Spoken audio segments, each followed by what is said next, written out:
It's the Mike Nowak Show with Peggy Malecki. Green, gardening, and environment radio, flavored with a dash of humor. Welcome to intelligent, irreverent talk about plants and the planet they grow on. Your questions, comments, and participation are always welcome on Facebook and Instagram at The Mike Nowak Show and at Mike Now on Twitter. Good planets are hard to find. Temperate zones and tropic climes. And true currents and thriving seas. Wind blowing through breathing trees. Strong ozone and safe sunshine. Well, good planets are hard to find. Good planets are in the man. Brought to you by Bartlett Tree Experts. Every tree needs a champion. Go to bartlett.com. Jet streams, perfect air. And here they are, Peggy Malecki and Mike Nowak. Well, good planets are in the man. Right.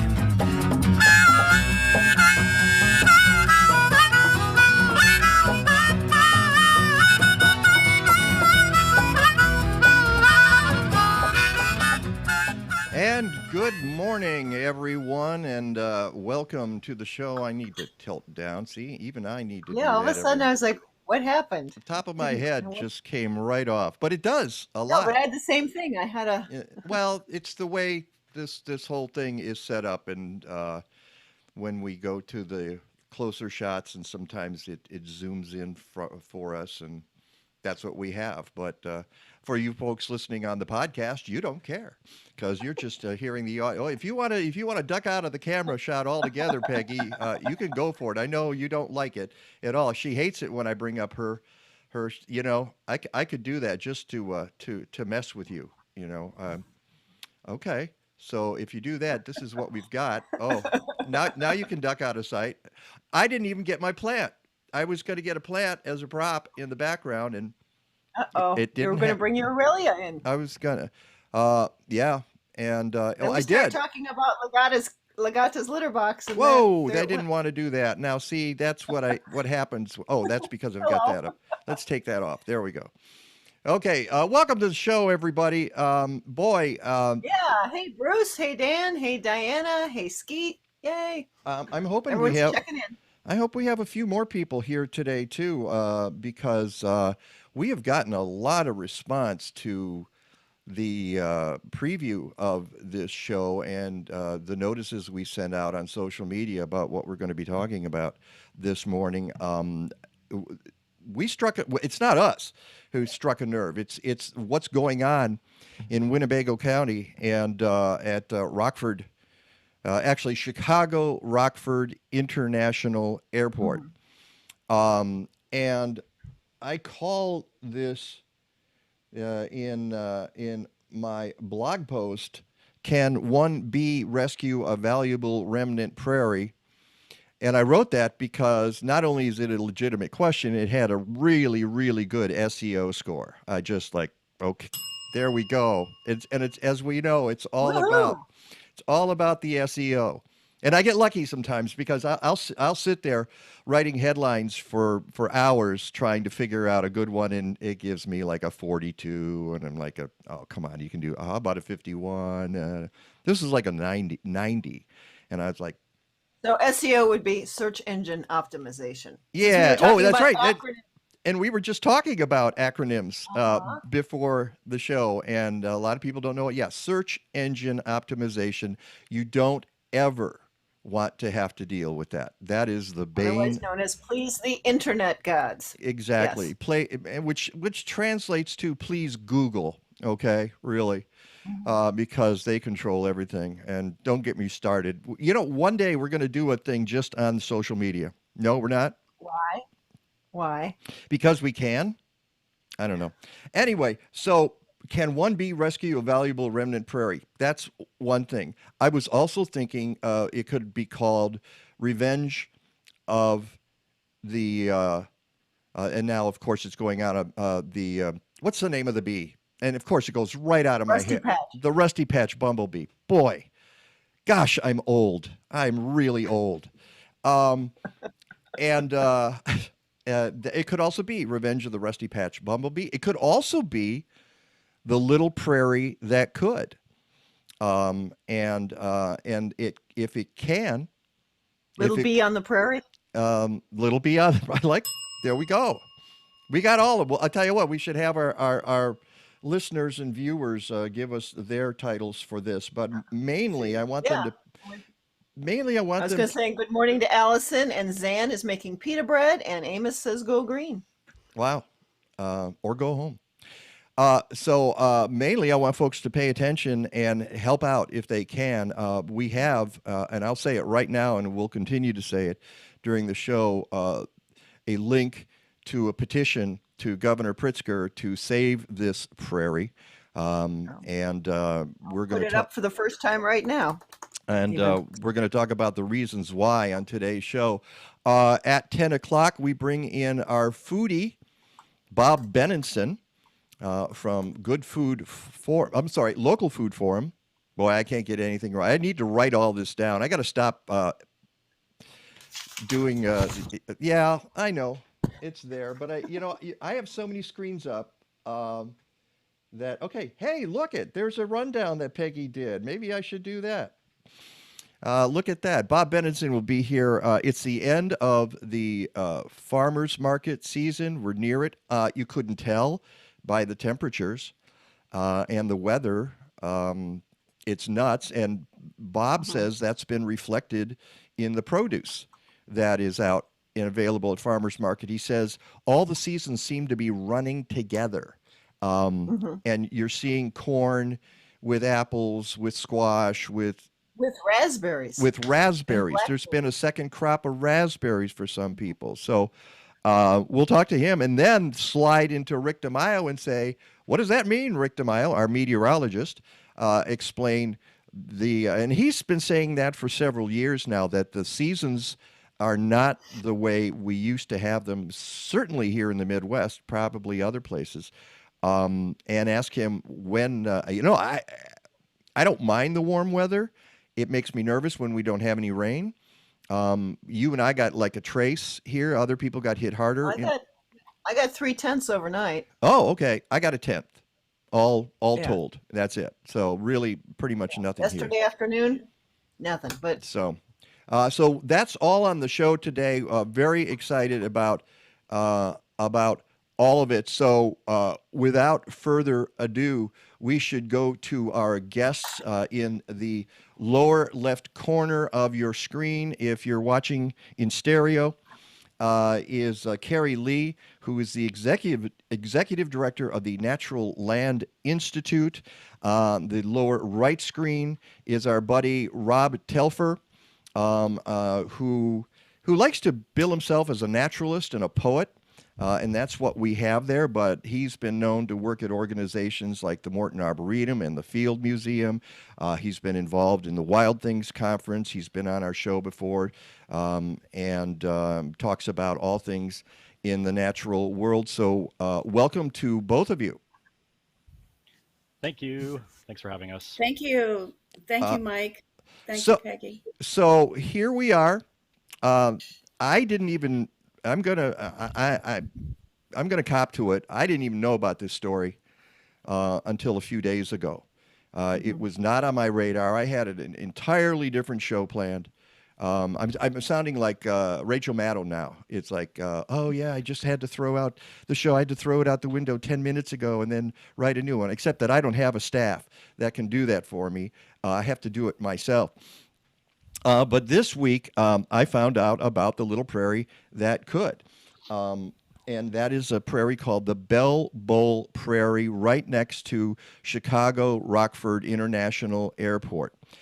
Kerry, I'm going to start with you and ask you kind of a basic question here, and that is, before we even describe what the Natural Land Institute is, why is this prairie important? So, okay, great. That's a great question, Mike. And part of the reason is that this used to be the Prairie State, and Illinois used to be covered in prairies, whether they were wet prairies, dry prairies, gravel hill prairies, dolomite prairies, or the deep, dark soil prairies that we have in the state.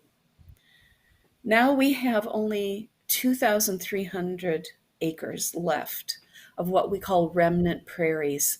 They're kind of like museum pieces, if you like, and they hold within them the original genetic structure of the prairies. And in the words of Jerry Wilhelm, he wrote a story in his book, Plants of the Chicago Region, of when he was first learning to be a botanist, and he had this job where he had to go out and for a company and find out where he could put fill, and they had several sites, and he went out with a specialist from the Morton Arboretum to look at these sites, and they were like, "Oh, can I put it here?" And they're like, "Yep, you can put your fill here. Yep, you can put your fill here." And they got to this one prairie site, and he looked at Jerry and he said, "No, you can't put your fill here. This is America, Jerry. This is America." So these prairies are the original landscape. And from 22 million acres to 2,300 acres, we've compromised away pretty much. So now only 1/100th of a percent of prairies remain in Illinois. And, George Fell said that nothing becomes valuable until it's rare. Well, prairies are rare. Yeah. And George is the founder of the Natural Land Institute. George is the founder of the Natural Land Institute. He's also one of the founders of the Nature Conservancy. And after he founded the Nature Conservancy in Washington, D.C., after a few years, he moved back to Rockford and founded the Natural Land Institute, which was the first conservation land trust in the state of Illinois. And we're very proud of his legacy. And I will mention that Arthur Melville Pearson wrote a book about George Fell a couple of years back called Force of Nature.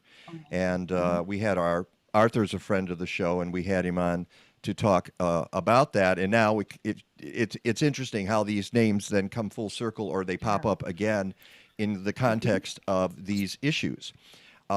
So we have a prairie. This is a remnant prairie, and it's a special remnant prairie. You mentioned how many acres? 2,000. What was it, Kerry?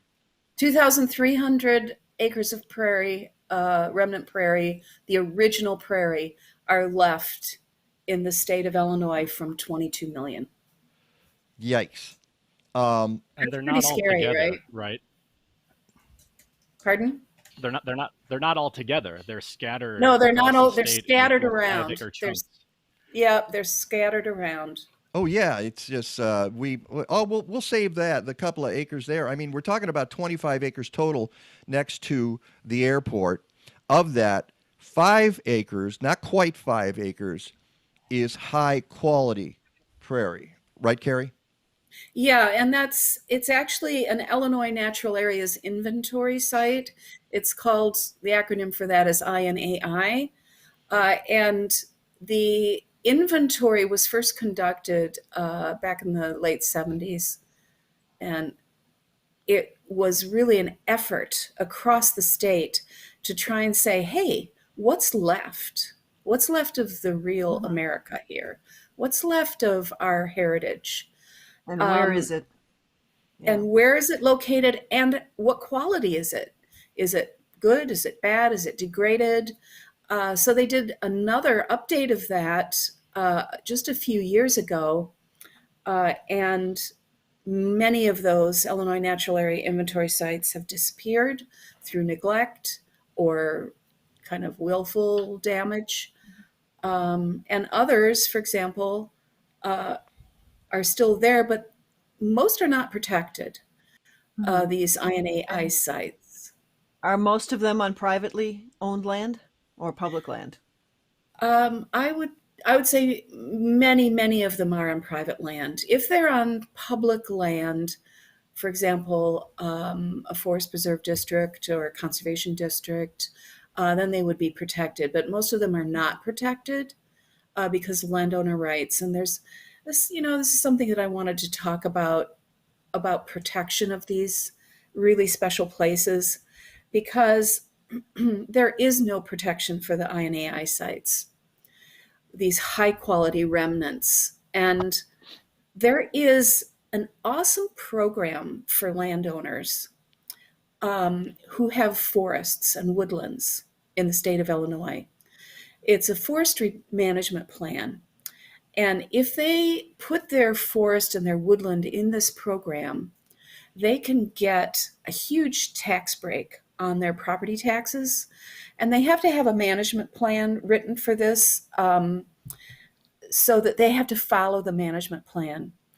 And I'm actually proposing that we do that for these INAI sites on private lands, because we don't want to go in there with a heavy hammer and just take away people's private property. We want to provide really meaningful incentives for people to protect and manage these special places. Yeah, it's interesting because it seems like the INAI sites are, it's a recommendation. It's more an observation, almost just an observation that, yeah, this is a site that is of historical value and also ecological value. But go ahead and do what you're going to do with it. Yeah. It seems that we're at that point. And I want to mention that Kerry Leigh, who is... Cassie, sorry. I'm sorry. Cassie. Boy. Cassie. Sorry. Kerry Thank you. Leigh.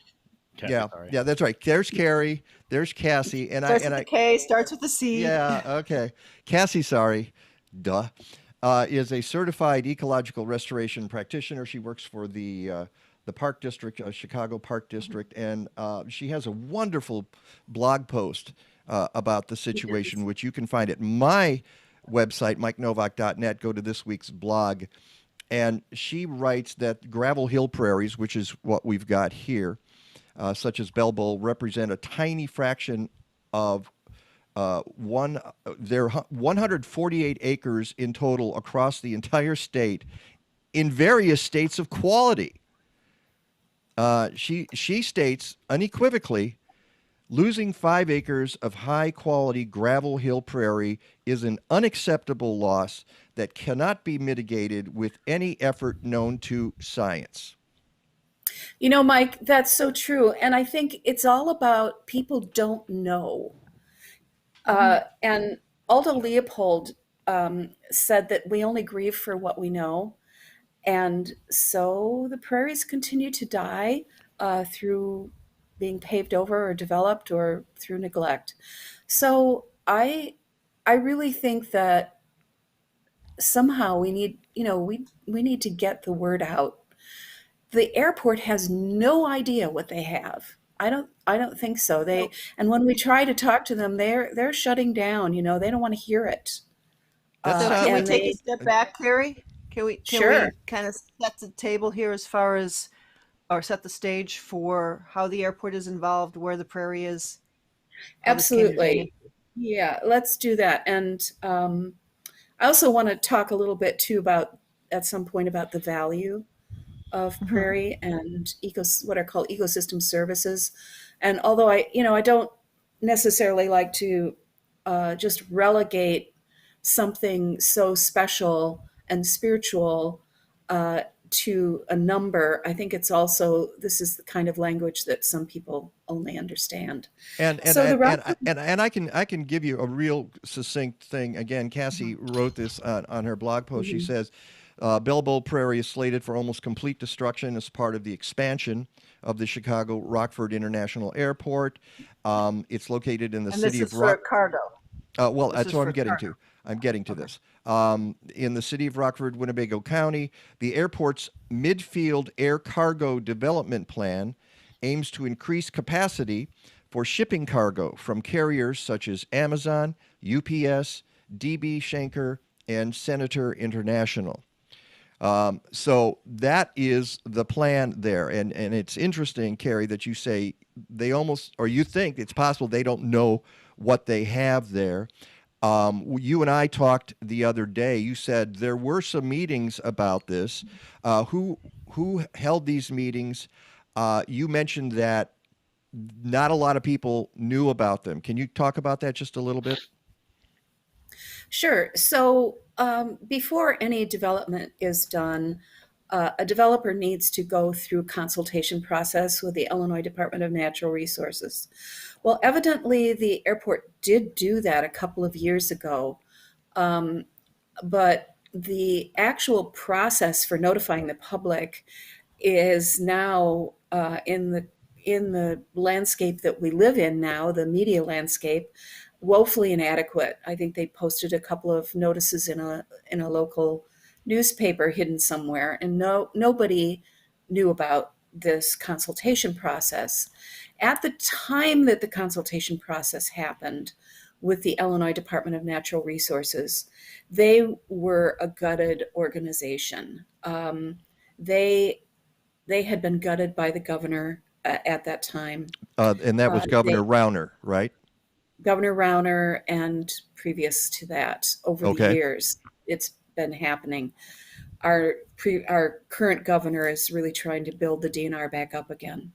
So I think they didn't have a lot of capacity, and the process itself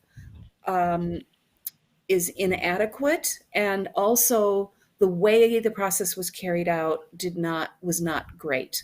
The DNR did not inform their local staff, so nobody knew about this until this August when we saw the bulldozers out there.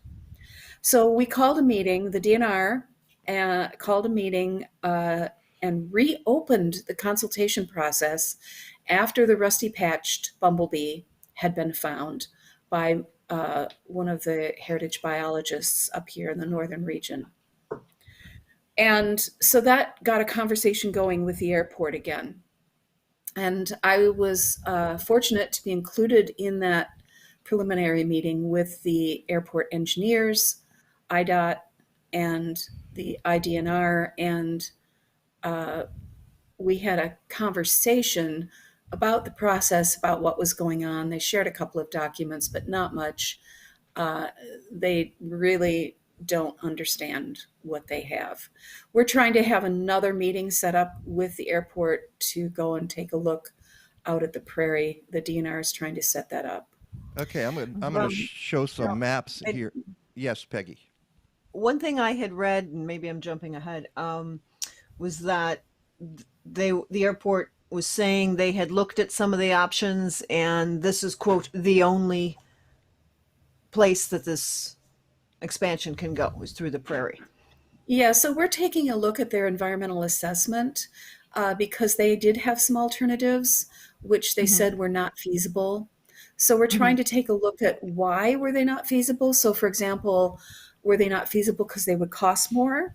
Maybe that's something we want to talk about, because when we look about the ecosystem services, for example, on the Defenders of Wildlife Benefit database, they say that ecosystem or environmental services provided by prairies is over $300,000 an acre, which totals nearly $8 million for Belleville Prairie in terms of the ecosystem services it provides. And we can talk about those. Yeah, but and have they even looked at that? Obviously. I don't think they have. When the whole environmental assessment process also, and the valuation, when people do valuations, those kinds of things are not included. Well, I will add here that you're talking about cost. How can anything be worth more than something that's priceless? Right. And this is priceless. Exactly. So you can't, even if you spend more money than you anticipated someplace else, or doing it a different way, you're still spending less money than it costs to maintain that prairie. I mean, maybe I'm not saying this right, but the prairie's priceless, and that outstrips any consideration you have about cost. You can't just pick it up and move it somewhere. Yeah, It's there. Yeah, It's yeah, irreplaceable. yeah. exactly. Mike, do you have the plan at all that you can put up on Uh, the screen? And yeah, and as I bring up the plan, I want to get to Robb because we keep talking here that, and I'll get you started, and then I will bring up the plan, Kerry. Robb, we keep talking here about how people don't understand. You're the communicator guy, all right? Hmm. You're the naturalist, and you talk to people, and your job is to communicate with people. Why don't people understand how valuable this land is? Well, I think it's like Harry said with Aldo Leopold. People don't know, they don't have a relationship with a prairie. Hmm. And I remember I was reading a New York Times article about David Foster Wallace, and it was like he moved back to the Illinois prairies that he loved so much. And I knew that he moved to Bloomington, Illinois, and I was like, what prairies are they talking? Prairie in people's minds is sort of in a national way just means flat area, and when you start to enter the world of indigenous plants and indigenous animals, it's like, for me, as someone who grew up in Illinois, lived in Illinois my whole life, um, as an adult, I was like, I'm stepping into an alien landscape. These flowers look crazy. I don't see these flowers in any gardens. These insects are weird and beautiful, and um, they're not around. I don't see them in my everyday life, and that's because the things they need to survive are these remnants and these places that are maintained in high quality. And so people, I think we have a PR issue here. I think we have an issue where we need to quickly, in a month, get non-nature nerds to understand why a prairie remnant is more special, more valuable than a flat area that probably just has like soybeans on it. And that's a big ask. And some of the things that like we're tossing around is like, this rusty patched bumblebee is a federally endangered species. Illinois does not have polar bears or pandas or whales. That's our polar bear. And Hmm. if you care about saving things like pandas and polar bears and you live in Illinois, you could do so much more good protecting these last remnants that we have. So another thing that I'm trying to get people to understand is that 10,000 years in the making, this place is an undisturbed by humans, undestroyed by humans area for since the last ice age, since the glaciers receded. And that means that that's 6,000 years before the Great Pyramids at Giza were being made. It's like giant sloths and woolly rhinoceros were walking the landscape. It is a connection to the past that is unlike anywhere else that we have. And because this beautiful remnant is between two airstrips. That's not a place you can develop a relationship with. It Yeah. is literally unsafe for you to go there. And yet we have federally endangered bumblebees who can find it and live there, despite airplanes coming in and out all the time. That shows its value and why we need more of it. Oh yeah, there's my picture. I made teeth on the on the little runways there to make it look like it's going to chew up Bell Bull, because that's basically what's going to happen. And I think that in order for this to stop, we need to have we need to break the surface of outside the choir and get people to really understand that this is these are our redwoods, these are our Great Barrier Reefs, Hmm. these are our alpine meadows. These are our very special places that if you ever get to the privilege of seeing a remnant, it is unlike anywhere else in the world. And it's so hard to describe, but it has been cooking for 10,000 years, and there are certain bees that will, besides the rusty patch, I'm sure there's a ton of different insects that would be federally endangered if we could just do the inventories of them. But it's going away so fast.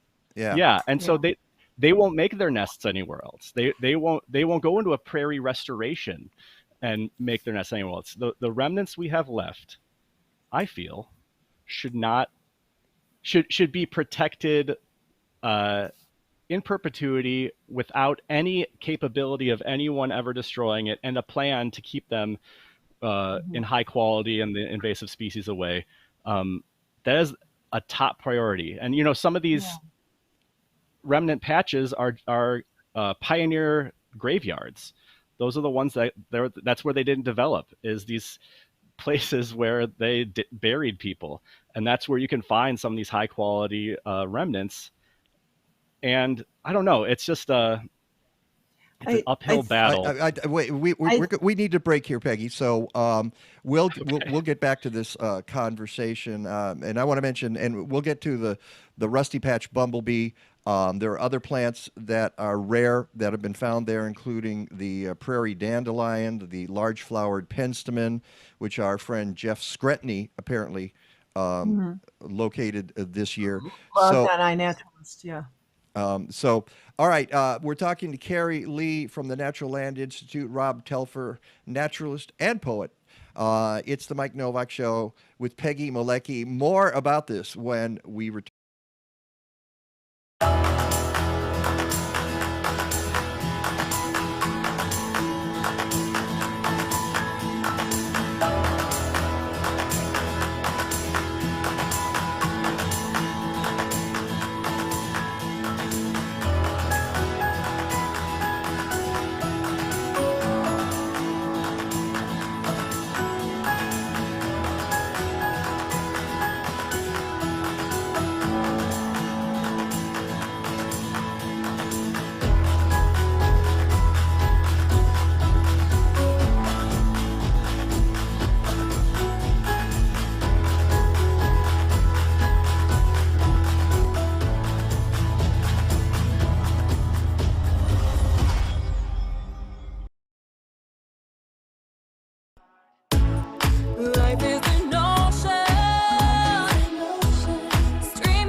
Time to win, our hearts all in. Let's let the fun begin. Take a dive, take a dive, take a dive. I see you climbing, dive. I see you diving. Take a dive, take a dive, take a dive. I see you diving, dive. I see you climbing, dive. I see you diving. Dive smart, dive smart, dive hard, dive hard, dive hard, dive hard, dive in, dive smart, dive smart, dive hard, dive hard, dive hard, dive hard. You have the ability to give your soil a superpower. It's called composting. If you don't have a backyard, you need to contact Collective Resource Compost. CRC has diverted 7,000 tons of food scraps since 2010. They bring you a fresh 5-gallon bucket or a 32-gallon neighbor tote with each pickup. You fill it with organic matter from your kitchen, they swap it out and get it to a commercial composting operation. Fight climate change. Go to collectiveresource.us. Fozzie, what is this? Oh, Kermit, it's my new ball. I'm talking about this mess. Oh, that was the packaging. You know, Fozzie, when you buy things that are over-packaged, you create more garbage and hurt the environment. I do? Try to choose products that aren't over-packaged and recycle whenever you can. You mean like this banana peel? You can recycle a banana peel? Sure. Yeah! To find out how you can help, write to Make a Difference, National Wildlife Federation, Washington, D.C. 20036. Isn't comedy wonderful? Yes, it is. And that's why we have to have the Muppets on every now and then. We get involved in very serious conversations like the one we're having this morning with Kerry Leigh from the Natural Land Institute and Robb Telfer, who is a naturalist and communicator, about saving a prairie in Illinois. And as we mentioned, there's not a lot of them left. So the Bell Bowl Prairie is as important as it gets right now. So welcome back to the show. Let's pick up.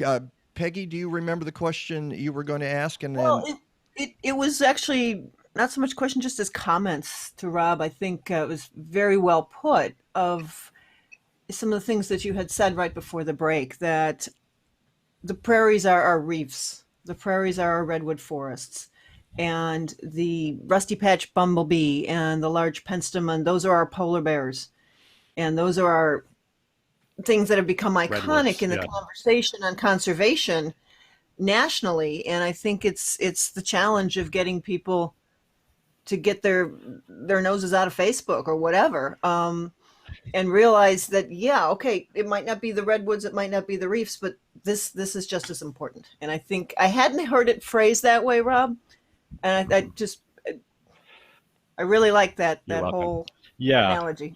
that's why Yeah, that's why you're the communicator, Rob. Yep. Well, I want And more people to hear my communication, so that's good. yeah, and I think one thing, the word remnant may make it seem less important somehow. So, Yeah, it makes Peggy, it sound Go- like it's like the end. Yeah, I'm sorry. Go ahead, Kerry. yeah, Rob, I have a quote from George Fell just about that very thing. If I could read that, if that's okay. If Absolutely. That's okay. Yes, go for it. Yeah. So George Fell said that we are the generation, the last stage of the conquest of natural areas. Nothing is being saved except what is deliberately being set aside. The people of the distant past had no concept that we would have the ability to destroy all that they witness. We are the only ones in the whole history of human race to be faced with this situation. What will history say of us? That is very, very well put. So that takes us because we're still plowing through this, and we're still no pun intended. Thanks to John Deere. But I want to get as much information out as possible here. We mentioned the rusty patched bumblebee, which is an endangered species. Used to be everywhere, used to be omnipresent, and now you can't find them in the Midwest, 13 except states in one province, yeah, I think. except at Bell Bowl Prairie. So this particular creature shows up earlier this year, and you can tell it's a rusty patch by the orange or brownish band on the back, and the plans to bulldoze suddenly are halted, but for a short time. Kerry, can you explain what the situation is at the moment? So the Illinois Department of Natural Resources and the U.S. Fish and Wildlife Service have limited capacity to protect this. And they can protect the bee while it's foraging, but once it goes dormant or goes into its nest, they can't protect the habitat. So, for example, can I stop there? I mean, that just seems insane. Isn't it crazy? Isn't Yeah. it crazy? So if do you remember the birds out in the West and in the trees, and people were staying The in the spotted trees, owl? and the spotted owl, they could actually protect the spotted owl, but they couldn't protect the habitat. So if the owl left, then there was nothing they could do. So that's crazy to me. That's absolutely insane. It doesn't make any sense. Besides the bee's nest there, we haven't found them. They go into the earth, into the soil. So that's another Well, all right. crazy thing. Can I stop you there again? It's okay. They go into the earth, they go into the soil, and the bulldozers are going to come. What's wrong with this picture? Yeah. What's wrong with this picture is that our laws do not protect these places. They don't. Right. And They why? don't protect the places. Yeah. So how and we're talking state and federal laws, right? That's right. That's And, right. So the U.S. Fish and Wildlife Service agreed to the Department of Natural Resources request to hold off on construction till November 1st. And what's going to happen, unless we have a huge public outcry, because they can't do anymore. So it's up to us to have this big public outcry and say, hey, don't do this, stop. This is really important. So we need to contact our local legislators, the mayor, city of Rockford, our governor, all these people. It's up to us because the agencies, the state and the federal agencies can't do anymore under Yeah. their legal authority. And I will And- note that we've lost Rob. Rob, if you can still hear us, I would reboot or re-enter here and see if we can get you back. Go ahead, Peggy. I just put the link again up for how to contact Governor Pritzker, also off of today's blog, and I'll put the link up as well to Cassie Sari's blog. She has all the phone numbers, all the websites, all the emails for customers of the airport, IDNR, Fish and Wildlife Authority. I mean, she just has everything on this page. So, And you You can know, go. we're really trying to flood the governor because the governor has come out with his 30 by 30 initiative. So I'm just briefly, the 30 by 30 initiative is a global initiative. President Biden signed on for the United States, and our governor signed on for the state of Illinois, and it's to protect 30% of our natural areas and open space by 2030. So we want to say to the governor, hey, put your money where your mouth is. Let's flood the governor with these letters. And he's also a big advocate for climate change activities. And as we know, prairies, the deep-rooted plants store carbon. So the governor has now got an opportunity to actually stand up for what he has promoted. And it's very easy. The letter's written. You can adapt the letter if you want, add things, take things out.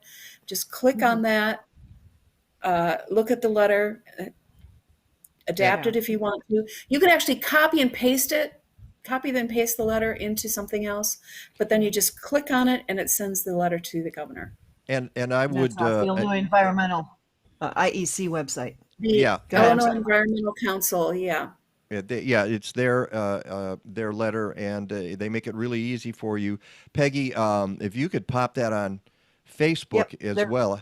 I don't know if you. I know you've got it. They're both up in the feed. And Kathleen upstairs, if you could pop that link onto Twitter, that would be great as well. And can't do it on Instagram for various reasons. Yes, Rob. Now I've got a question for Rob Peggy, too. yes. Oh, great. Sorry. Can I just add a little? Yeah, go ahead, Rob. I just want to add just a Go quick thing to the George Fell quote that happened right before I got kicked off my internet by my child watching Gigantosaurus. Is that Western society, the Western Europeans are the ones who used up everything without a plan for sustainability. The Native Americans who lived here, the Potawatomi and the Ojibwe and the Odawa, they had something called the honorable harvest, where you never took more than your share. You never took something that would not make the ecosystem sustain itself. You would never take the first or the last seed. You would never take the first or the last animal that you saw, and you would never take more than half. And the Native Americans who were here, the indigenous folks who were here, managed the landscape. They burned it in a way that made the prairies much healthier. And with their removal, with the European idea that these wild spaces even are a peopleless place is a big source of where we got to where we are. And E.O. Wilson wrote a book recently called the Half Earth, and saying basically we have to, if we're going to make it, and if biodiversity is going to make it, we need to leave half of the planet to not humans, which is in some ways sounds like, oh my God, how is that possible? But on the other side, you're like, wait, you're saying one species can have half of a planet, where for all the other millions of species to have the other half. That doesn't seem like a big ask, honestly. And so we have 5 acres that we have the opportunity to save where we are, and that will put a dent, honestly, in the half that we're assigned to. Well, and of course, we're in a climate crisis, and Yes. saving every precious acre of land is important. In a couple of weeks, we're going to have Guy McPherson on the show, professor emeritus from University of Arizona, who's very famous for being what some people call a climate alarmist. He thinks we're done. We're all, pack it in. We missed the boat almost 20 years ago, and now let's wait. There's going to be a collapse, and so live out your life as honorably as you can. There are obviously people who think we still have a What, Rob? Oh, that just stresses me out. Well, it stresses out a very lot of people, stressful. including Peggy, Yeah. who we'll have to play a lot of Muppets on that show, okay, just to counteract Guy McPherson. But the point is, when we save other species, it means we're usually saving habitat. When we save habitat, it usually means we're reducing the carbon that we're putting into the atmosphere. So it's all connected. And we need So to, it is all connected, Mike. It used to be save the owls. It used to be, save the planet. Now it's save us. Oh, wow. Yeah, that's good. Yeah. That's really good. Okay. Well put. All right. Let's look here. I want to go to, again, this is. Did Peggy have her question, though? I wanted to answer Peggy's question. Oh, yeah. Go I ahead. hope this isn't going down a rabbit hole, Rob. And Oh, okay. something I saw on your Twitter. So I can't recall if yeah. you posted it or if you retweeted it about contacting Senators Durbin and Duckworth about Yeah, federal funding that had gone to expansions like this. Yeah, that was more work of Cassie Sari, who has really been just very good at bringing together all of the legal exposition we need to understand where we are and how we got to this moment. But yes, Senator Durbin recently championed a bill to bring more economic growth to the state, including the expansion of the airport. And Cassie's point, and I agree, is that he probably didn't know that this expansion was imperiling one of the last remnants that we have left. And the question is, do they know that now? Does Governor Pritzker know this now? Often we think it's a simple matter. Just contact the governor, contact the senators, and they will do something. But in some ways, they're insulated from this sort of appeal. They're isolated. They hear that from do hear about it, and they don't have the time. They have to prioritize. Mm-hmm. Yeah. Well, Yeah. okay. Or even the Rockford mayor, who there was Cassie covered something with the Rockford mayor, and she's kind of like, well, okay, but it's not I can't do anything about it. Yeah. Isn't the board elected? Isn't the airport board elected or appointed? I think they're appointed. They're appointed. So, there could be like a snap election that gets them all unappointed. I'm just trying to think of anything we can do to stop this thing. And yeah, the politicians, we have to scream at them. We have to get their attention. And it sucks because we can't there's no redwood that we can chain ourselves to. We can't chain ourselves to like a large flowered penstemon because the chains wouldn't hold.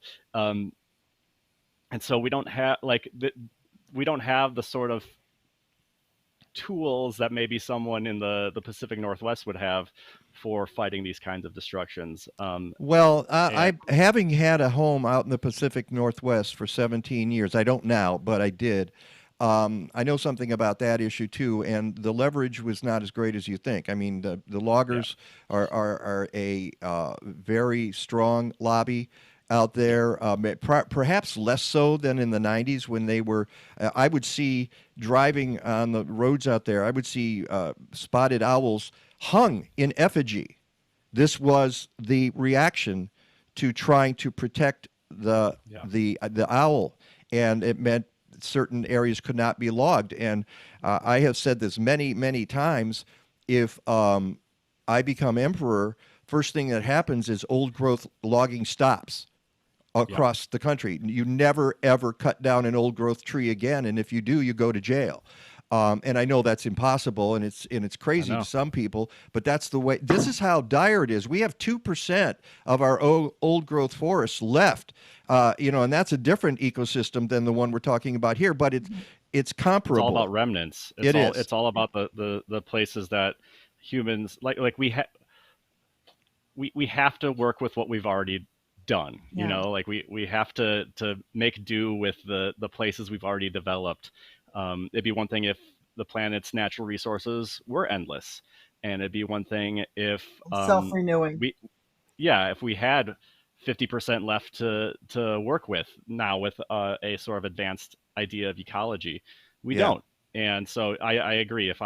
If and when you're the emperor, I would ask that any remnant anything. And you and I talked about this the other day, Rob, was how do we get a law passed that says you are not allowed to touch a remnant, period, done, whether it's private or public.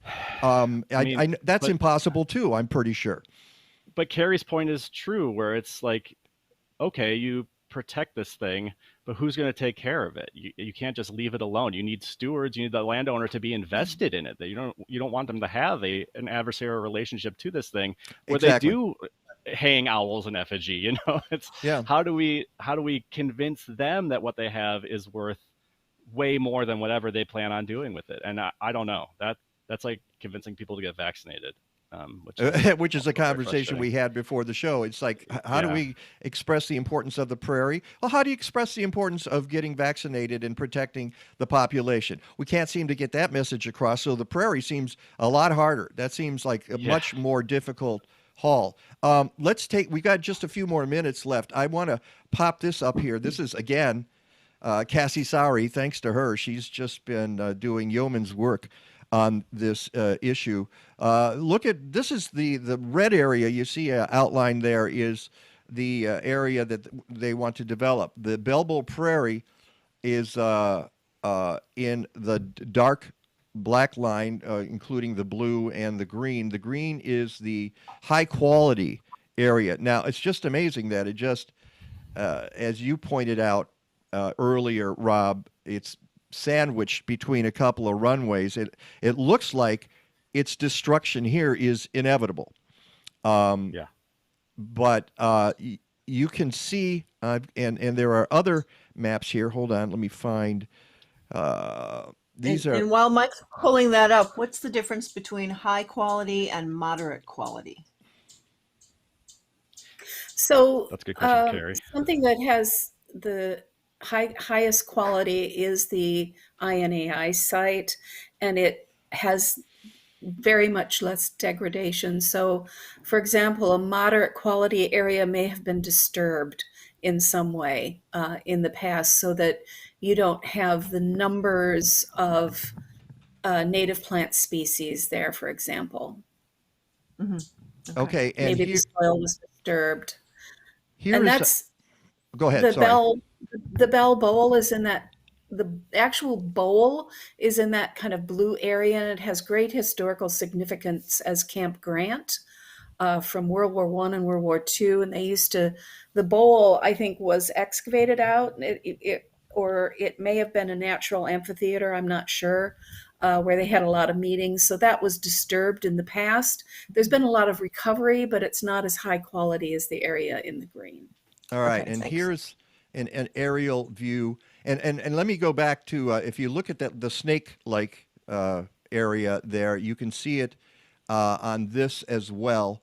Right in the center of your screen, it's in red and gray. And this is approximately, it looks like 1978. It's really hard to read that. That font, yeah. And we can go back even further, okay, so this is also, I believe this is also 1978. It's just a different set of, here's the one. Here's Yeah, the one old survey. Yeah, here's one from 1810. And you can still see the snaky area there and the development, lack of it at the time. And it's So, labeled prairie on this old survey map, even back then. Yeah. Yeah. so we're I'm just showing the map to give you a sense of it, but the problem is with the development that's there now, there is a sense of inevitability about it that you guys are fighting. Your salmon swimming upstream, it seems, right now. Although, again, as I mentioned, Good metaphor. I use it a lot in my life. Believe me, I feel like a coho most of the time, but as I mentioned, what encourages me is the response. In just the last few days, looking at the site, and folks should know, there's if you're into Facebook, there's a Facebook page called Save Bell Bull Prairie. It's already got 600 people, 637 members, and there's going to be a lot more before this is all said and done. And it has a lot of links to the places we've been talking about today, including the Natural Land Institute. So I'm seeing a reaction. Will it be Will it be enough? Will it be in time? And maybe this is an opportunity for us to, well, I don't want to get there yet, but if we lose Bell Bull, there is a lot we can do in its memory and its martyrdom. A question I had for Kerry, though. So they have stayed the the execution for a month because the rusty patch bumblebee was found on site foraging, and they're like, okay, well, when the foraging season's done, then we can develop. Which is nuts to me, because that sounds like, oh, well, we're not going to kill you when you're awake. We'll wait till you're asleep to kill you. What would happen if they were able to find like overwintering rusty patch bumblebee queens? You know, like, I know that's almost impossible to do. Yeah. But is there a chance that the endangered species could permanently protect this place? There is a chance. However, I do want to say that since 9/11 and the Homeland Security stuff that's going on with airports, there's no trespassing signs. They're not letting anybody on there. And because it's on the airport, it's a felony to trespass there. So unless they let us out there to find that, it's not going to happen. And they're really not letting anybody out there. And this popped up, I saw on the Facebook page just the other day. It says airport property. Now, that's a temporary sign, and it looks to me as though the airport authority is digging in their heels, girding their loins for what might happen in the near future, and they're going to intimidate people with the sign that, hey, I mean, is that part of the prairie behind it? I don't know. I don't know. Yes. So it is, so they are being, they've got airport security.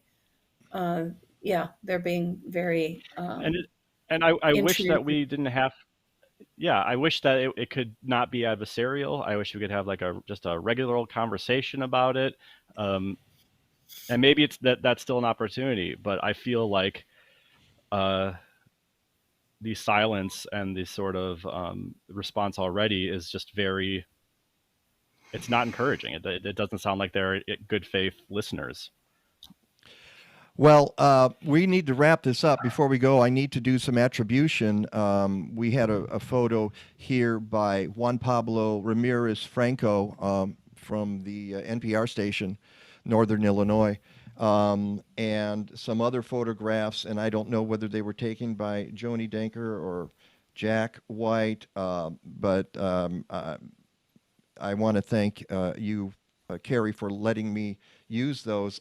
We also had some from your friend, Chris, is it Reisetter? Is that how you pronounce it, Rob? yes. Mm-hmm. Yeah, from Chris. So about a lot of the photos you saw today were saying, oh, and there was and I don't know if I'm going to be able to find. So Chris is one of our volunteers. He's a steward on one of our sites at Coleman Dells Nature Preserve. If anybody's interested in volunteering, the Natural Land Institute is a conservation land trust, 501c3. We have a lot of volunteers who do stewardship with our preserves. So go to naturalland.org and sign up to be a volunteer. And I want to thank Liz Anna Kozik, who also provided some of the maps we saw today. So a lot of you recognize these names. These are the people who are working in the trenches right now. Choir, man. What's that? It's the choir, and the choir needs to sing so loud that the people outside the church can hear us, and that's for the next month. That's what we got to do. Is we got to get heard outside the church. We're going to follow up on this, especially as we get to November 1st, because that is D-Day. Apparently, I mean they could wipe out that prairie in an afternoon. And 10,000 years. We saw the bulldozer, a shot of the bulldozer there already. I guess they've removed them for now, probably to again intimidating or threatening. Who knows? But folks need to write to the governor. Write, if you want to contact the Greater Rockford Airport Authority, that would be a good thing. I would say go to Save Bull Prairie on Facebook, or go to the Natural Land Institute. You guys have all of this information up there and various ways that people can respond. So, and we've set up a work group to strategize actions. All right. Well, I hope you keep me posted, please. We're always eager to help out, and we will, because we've got a few weeks to settle this question. There's no need for this prairie to go away. I will, and we're planning a rally in Rockford in a couple weeks, so we'll let you know all about it. Tell you what, get Cheap Trick, get them there, get them to play, and get a little publicity out of it. I know, sorry. Kerry Leigh and Robb Telfer, thank you so very much, and coming on the show in a very short time, setting this up. We appreciate the much work. Appreciated. So thank you so much. Okay, and don't forget to share the YouTube video. We'll have it posted at the end of the show. It's the Mike Nowak Show with Peggy Malecki. When we come back, we're talking local food, so please stick around. Looking for a career with growth potential? Do you yearn to learn and prosper? Want to be a true innovator and industry leader? Look no further. We're Bartlett Tree Experts. We've been growing strong for well over 100 years, and we're just getting started. Discover why we have an unmatched reputation for service and ingenuity that have made us the official tree care service for many of the nation's and the world's most prestigious clients. Our people thrive in a safety-first, entrepreneurial, promote-from-within environment. Bartlett employees receive industry-leading training at our state-of-the-art research laboratories and education facility in Charlotte, North Carolina. At Bartlett, opportunity grows on trees. Through our foundation, we invest in the education of students of arboriculture, horticulture, forestry, and related fields. Employment opportunities are endless at Bartlett Tree Experts. Those who join the Bartlett team tend to love it here. Bartlett really opened my eyes to what's involved with arboriculture and all the aspects of tree care. As a plant healthcare specialist at Bartlett, I am able to apply what I've learned at school on a day-to-day basis. We offer some of the most competitive benefits in the industry, including paid holidays and vacations, medical and dental benefits, a 401k plan, life insurance, and much more. For over 100 years, Bartlett Tree Experts has been unrivaled in innovation and the tremendous opportunity it makes possible. Our cutting-edge thinking fosters a culture where breakthrough ideas become real-world solutions and our employees become respected leaders. Visit bartlett.com to learn more about some of our exciting career options.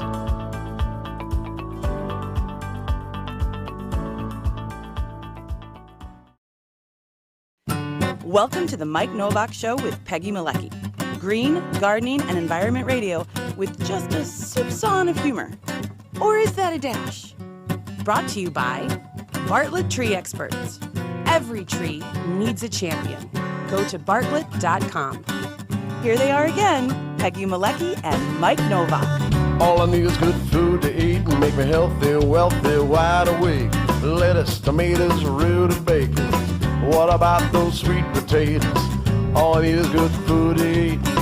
All I need is good food to eat. All I need is good tools to make me music, porches, lawns to rake. Give me all. It occurs to me as I play that song, that is something that Bob Benenson needs. You need your own theme, Bob, and He needs a theme song. that would be a good one for you. I can rent that out to you at a very modest fee, even though I don't own the rights. I was singing along. Oh, okay, good. I was definitely singing along. I was also thinking maybe Food, Glorious Food from Oliver.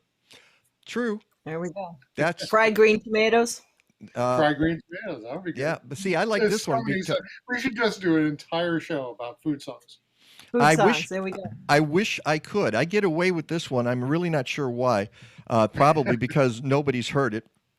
Yeah, I know. Be very, very quiet. Can I add one thing in before we move into this new topic Yeah. for this hour? So, reading through the comments, some people are like, well, what can we do? How can we get involved? And this sounds self-promotional, but it really isn't. Be sure to like and share this broadcast. Share the YouTube. Share the social media with all of your connections. It's awareness. And, the more we can get the word out, copy that link and share it with people from the last hour. And copy from Bob, too. But Yeah, no, this is how you help. If you can get this out, then people click on and they see the conversation. And because we talked about so many things in the course of an hour, one of them might appeal to you. The other thing, I'm glad you said that because I haven't even looked at the comments. I've been so focused on putting photos and talking to our guests.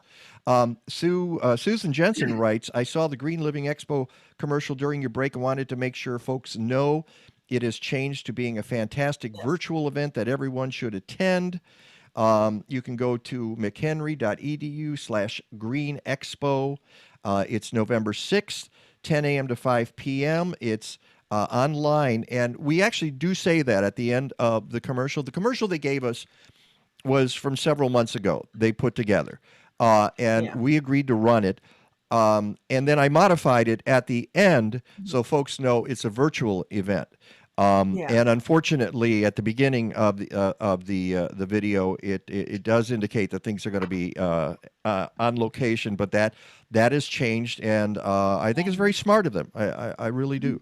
And she says, and Sustainability Director Kim Hankins will be on the show in a couple of weeks to talk about it. In a couple of weeks, we're going to talk to Kim Hankins. She's really enthused about it, and there's 4 unique tracks: renewable energy, waste reduction, food and farming, fun and recreation. And so we hope you're all part of it because we love the folks at McHenry County College. So sorry, Bob, we needed to pop something that for in. Bob to cover. Actually, thank you, because I will promote that in the newsletter. They do a fantastic job up there. Their events are always top notch. I think you will appreciate it, and especially when we can get back to live events, which, like I said, 2027 we'll be there, something like that. Okay, but the good news is you can still go to farmers markets and feel safe. I mean, that was one of the pluses of 2020. I mean, we were all masked at the farmers markets. Now we're beginning to understand that probably is not necessary. Although, do some farmers markets still ask for masks? It's optional at most. Some ask that people do it. A lot of the market managers will wear masks to try and be right. An example.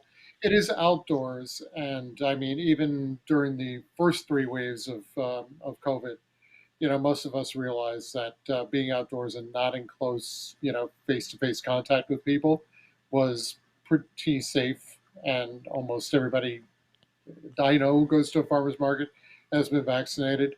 Some do have special mask-only hours. I mean, it used to be the other way around, where people who didn't want to come in contact with people not wearing masks would have a special period early in the day. Then they flipped it.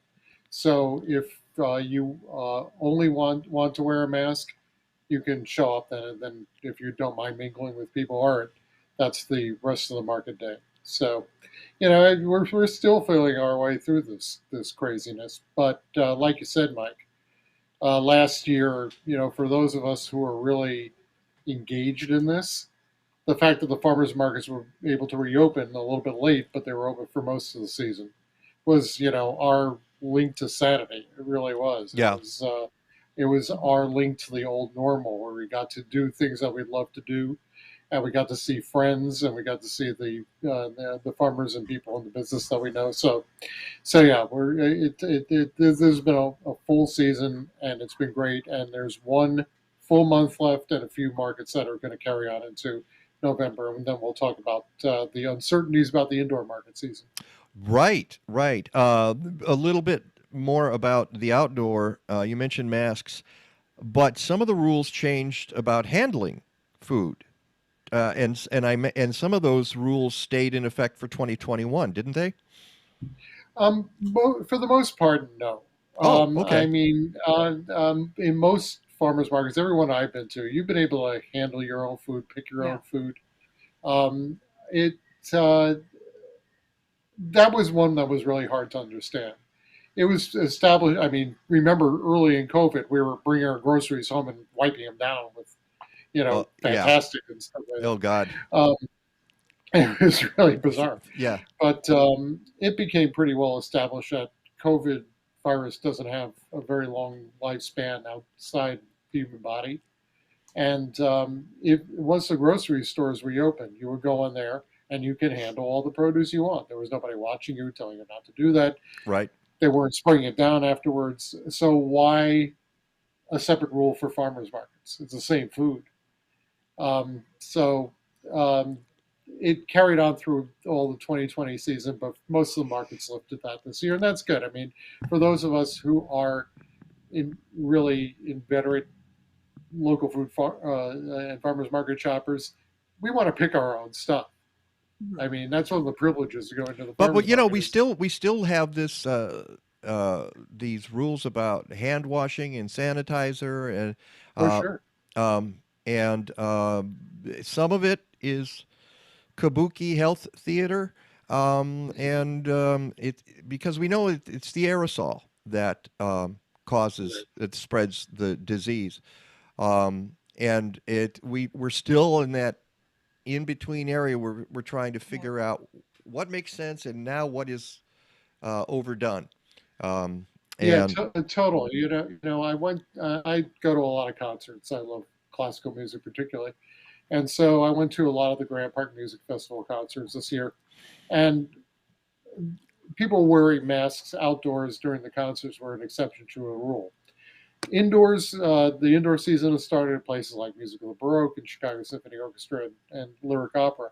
And they're requiring mask wearing inside because people are going to be indoors in close quarters for an extended period of time. And I support that. I mean, I've been to a few indoor concerts now. It's not really that big an inconvenience. I mean, let's face it, we've been wearing these cloths and little pieces of paper over our faces for a year and a half now. So if you're not used to it yet, I know. Yeah. Well, it cuts down on the flu season, the cold season, then as well. So well, totally. And I mean, the public service announcement. I totally support everybody getting vaccinated. I think we're hindering the recovery of the country and getting past this pandemic. If you don't, I've had my 2 shots back in the spring, no ill effects. Most people I know have, maybe a bad day, no ill effects. Now it's flu season. Mike, you did. I got knocked out for 24 hours. But then you're over it. And, right, and the very next day I was like 90% back. So it really did. Yeah, exactly. And like they say, if you have a reaction, that's your body working to. And some people are actually using that as an excuse not to get the shot, which is nuts. It's like, come on, you can't deal with some fever and chills for for 15 or 24 hours, whatever it takes, and then you're done and you move on. That's not a lot to ask to protect other people around you. I know I don't want to go on a crazy tangent, but you can tell by all this gray that I'm old enough to have grown up in the polio vaccine era. And I mean, those scientists were heroes, and everybody rushed to get it because they wanted to beat this disease. I got to ask you a question about that. Is when I was a kid, you were not supposed to play in the street if it was flooded because you could get polio. That was what our parents always told us. Oh, no, don't run barefoot in the streets because you'll get polio. You didn't have that, huh?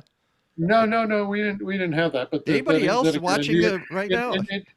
Maybe that was a Detroit area thing. Oh, maybe it was just my crazy parents. We didn't run barefoot in the streets very much anyway. So yeah, I can distinctly remember that. No, you're going to get polio if you wade in the streets. They just didn't want you waiting in the streets, Mike. That's all. Well, that's probably it. Yeah, that was it. You can get other things running around barefoot in the street. All right, back to farmers markets. Yeah, back to farmers markets. So yeah, I mean, the rules, there's still rules. There are still safety rules, but it's a lot. It's very close to the old normal, and that's great because really farmers markets and the whole local food community actually got a big boost during this COVID era. I mean, especially at the beginning when the great American industrial food machine broke down for the first time ever. I mean, generations of people never knew a time when you couldn't just, whenever you wanted to, go to a grocery store, get anything you want. Right. And then all of a sudden the supply chains were disrupted, and they still are. I mean, you go into some supermarkets now, don't want to name names, but you'll find empty shelves.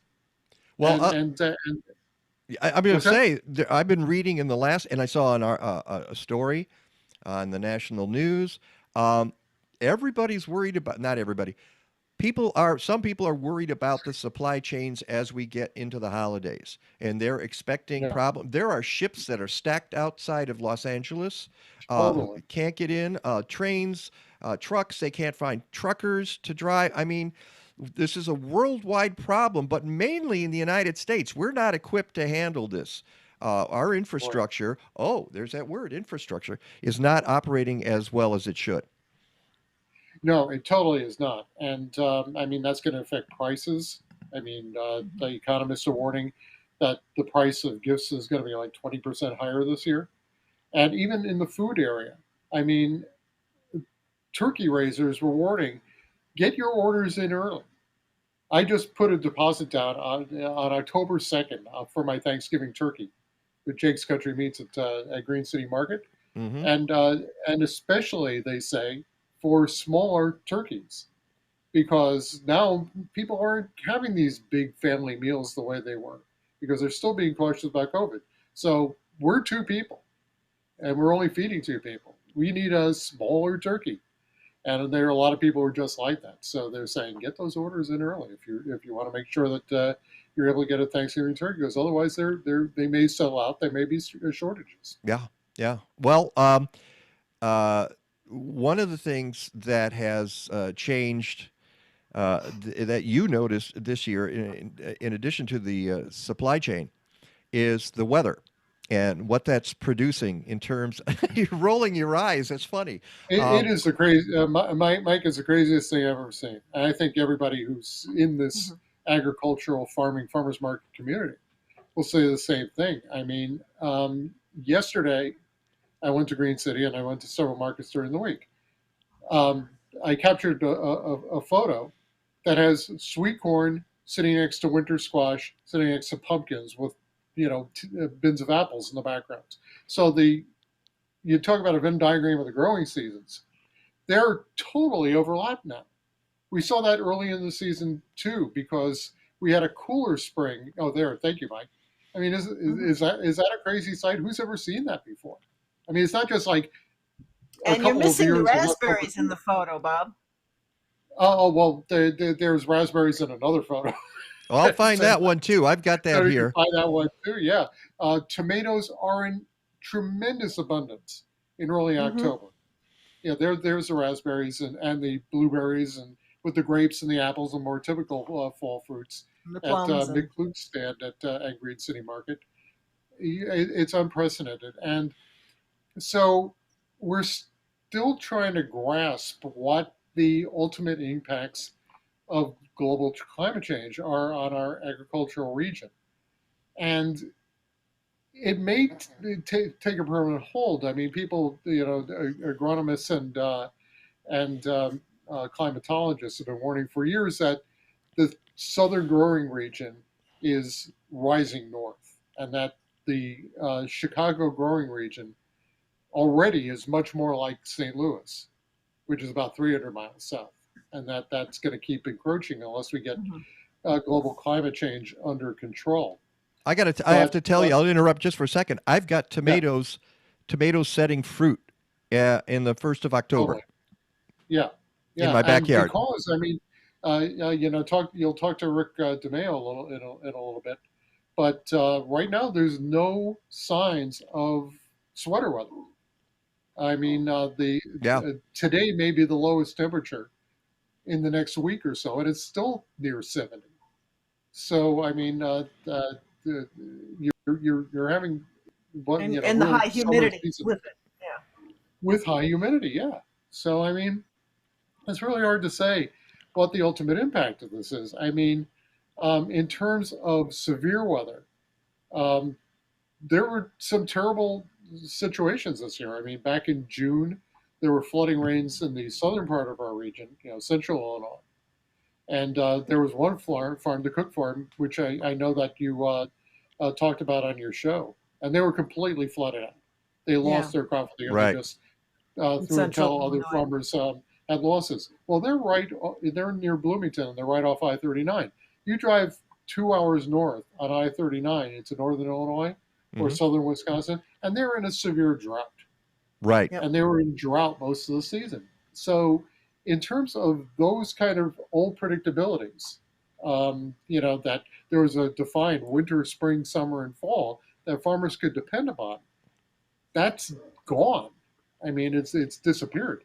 But it's going to have a mixed bag of impacts. I mean, I'm sure that there are a lot of people who are going to the farmer's market tomorrow and seeing these tomatoes in abundance in October, and they're seeing tomatoes in abundance, and they're seeing berries still abundant, and they're seeing sweet corn still out there in big bins, and they're saying, "Woo, this is great. This is great."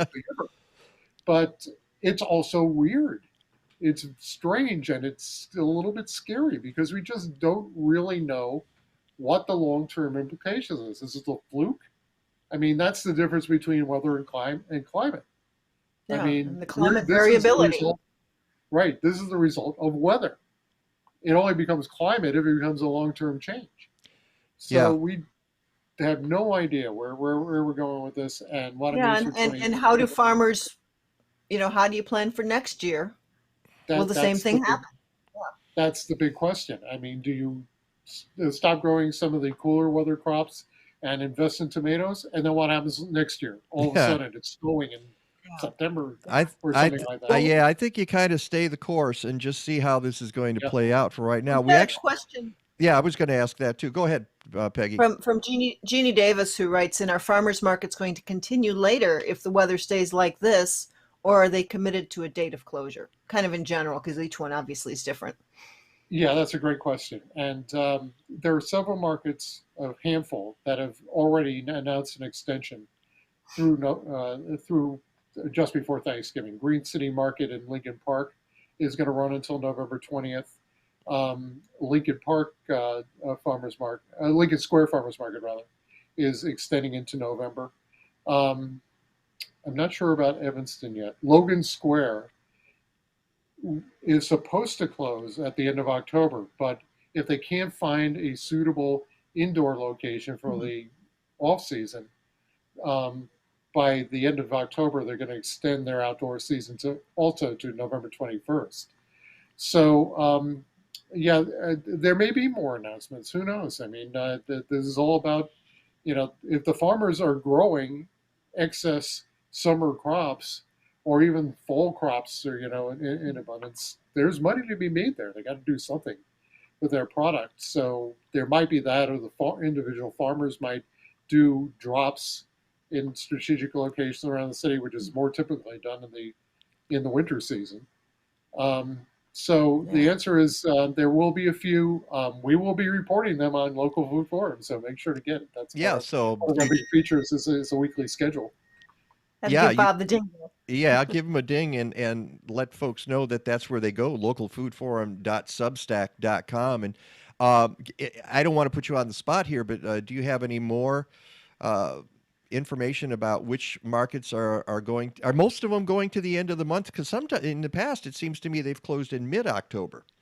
No, there's a gradual fall off. There are still going to be quite a few that are open for that last weekend in October, but each week there are going to be a few dozen that fall off, and then it accelerates. It's kind of the reverse of the early season cycle, where there were a handful at the beginning of May, and then a few more, and a few more, and a few more, and then all of a sudden in June, everyone was open. Yeah. So it's all. Yeah, go ahead, Peggy. Go ahead. I was going to say, so how are we looking then on transitioning to indoor markets this year when all of the COVID questions are still out there?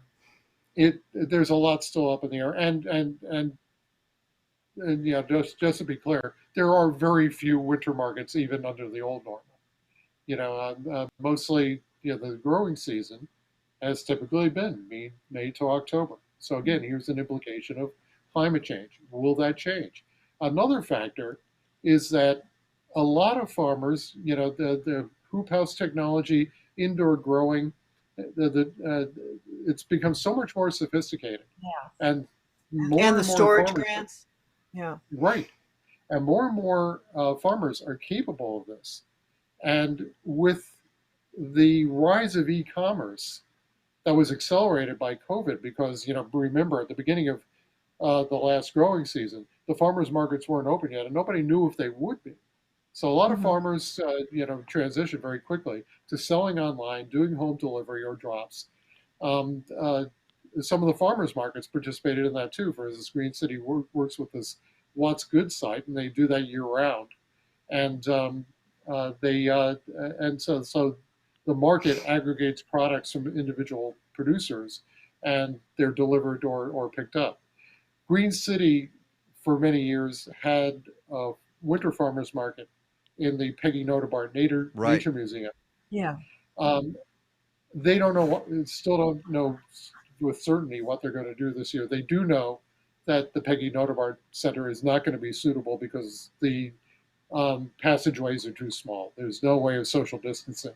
Yeah. There, everybody's very closely was always very closely packed in there. So whether they find another location, whether they just do maybe a monthly market or occasional markets in some location, or just go with What's Good, the online platform, is up in the air. Logan Square, as I mentioned, they're having an issue trying to find a suitable indoor location. So will they? I don't know. Last year, what they did, they originally had an indoor location, but there was a dispute with a grocer who was in the same building, and they didn't want a farmer's market there, so they basically got. I remember that. Yeah, that was their contract got canceled. So anyway, we got just like a couple of minutes here, and so I want to get some of the other photos because you take great photos, and also going to farmers markets to take photos means there's going to be a lot of color in them. So you got like 15 seconds per photo here to explain what we're looking at. Those are carrots. That's a typical fall crop. This is from Iron Creek Organic Farm in LaPorte, Indiana. Again, you can see in the background those bell peppers. They're having a second life here in broccoli, balmy October. But yeah, and you can see, and you're right. One of the things I've always loved from the photographer standpoint is the brilliant colors of this. I mean, it's like an artscape. And there's those peppers, but the peppers themselves are eating the rainbow. You got red, you got green, you got purple, you got yellow. Yeah, and then eggplants and summer squash. And the summer squash. And maybe we ought to call it summer and fall squash, because it's also in abundance. At the same time, apples. that's one of our favorite fall crops. Yep. And Nichols Farm and Orchard from Marengo, Illinois, near Rockford, always has the biggest variety of different apple varieties, including some fairly obscure and heritage types. And every week, every time you go to the market, there are more varieties at Nichols. Here you got kale and beets, also typical fall crops, and those bell peppers hiding under the table and in the background. Yeah, love beets. My beet crop was not good, but I don't really have enough sun in my yard to do a decent beet. Although I had some good ones last year. This year, it was not so much. Our tomatoes were down too as well. Last year we were, trying to figure out how to can and preserve them. Now, they're lined up there. We've got just enough, and we have a tomato with almost every meal, and we're not going to have to worry about the excess stuff this year, I'm pretty sure. Yeah, it's a little bit different every year, even under normal circumstances. But one thing, for your audience, and to the extent on that answer before, I will be aggregating information about delivery services, farms that deliver directly to consumers, and publish that on a regular basis after the farmers market season tails off. It's hugely important. I mean, we're getting to the point where local food and access to local food is becoming year-round. And, we always want to encourage people to continue to buy local. And, All right. And if it's available 24/7, 365, that's better for everybody. Right, and we even have our indoor farm here. We got the mason jars planted. We got our Happy Leaf LED grow lights going, and I've got basil and chard and arugula and mixed greens, and we can always augment a salad for our dinner or lunch. We're out of time. Always great to see you, Bob. Again, folks, go to localfoodforum.substack.com. It's right there. You can find the link at MikeNowak.net in the blog post as well, and I'm sure Peggy has put it up in the chat room. I'm also, just so you know, check your email on the break. I'm sending you a whole bunch of new things from Rick. Oh, sounds great. No, not you, Bob. She's talking to me. It's like, I'll send them to me too. I'm a weather junkie. Okay. All right. Well, that means we got to get to the commercial so I can try to load in one or two of them. Bob, we'll talk to you very soon. We'll talk to you soon. Hopefully we'll do a little pre-Thanksgiving something. Yeah, Bye. I like a little pre-Thanksgiving. That sounds great. All right. It's the Mike Nowak Show with Peggy Malecki. Meteorologist Rick DiMaio, who just sent us a bunch of stuff, is next. You can help slow climate change in 2021 by composting. And you don't even need a backyard. By composting communally in multi-unit buildings across Chicagoland, Collective Resource Compost has diverted 7,000 tons of food scrap since 2010. CRC brings you a fresh 5-gallon bucket or a 32-gallon neighbor tote with each pickup. You fill it with organic matter, they swap it out, and get it to a commercial composting operation. Fight climate change. Go to collectiveresource.us.